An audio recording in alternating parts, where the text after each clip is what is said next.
This channel does not promote any violent, harmful or illegal activities. All content provided by this channel is meant for an educational purpose only. Nadia শান্তিপুরে SIR এর বিরুদ্ধে রাস্তায় নামলো জন উদ্যোগ। অভিযোগ এটি ঘুরপথে NRC চালুর চেষ্টা। সোমবার ডাকঘর মোড়ে নেতাজি পদতলে কুশপুতুল দাহ করে বিক্ষোভ দেখায় সংগঠনটি।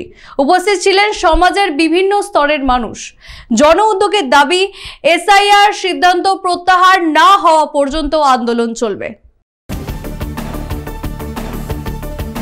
এসআইআর ঘোষণা হতেই নদিয়ার শান্তিপুরে রাস্তায় নামে জন উদ্যোগ। সোমবার ডাকঘর মোড়ে নেতাজি পদতলে সংগঠনের পক্ষ থেকে বিক্ষোভ সভা ও এসআইআর এনআরসির কুশপুতুল দাহ করা হয়। শিক্ষক, কবি, লেখক, শিল্পী সহ সমাজের নানা স্তরের মানুষ উপস্থিত ছিলেন। সংগঠনের দাবি, এসআইআর আসলে ঘুরপথে এনআরসি করার চেষ্টা, যা সাধারণ মানুষের বিভ্রান্তি ও হয়রানি বাড়াবে। তারা জানিয়েছে, সিদ্ধান্ত প্রত্যাহার না হওয়া পর্যন্ত আন্দোলন চলবে।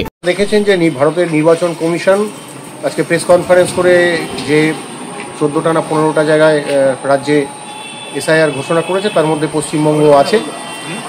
এই এসআইআর এর আমরা প্রথম থেকেই এসআইআর এর বিরোধিতা করেছি।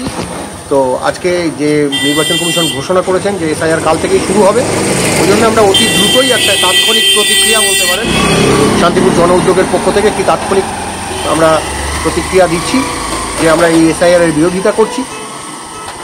এই এসআইআরকে আমরা সর্বতোভাবে বাতিল করার দাবি করছি।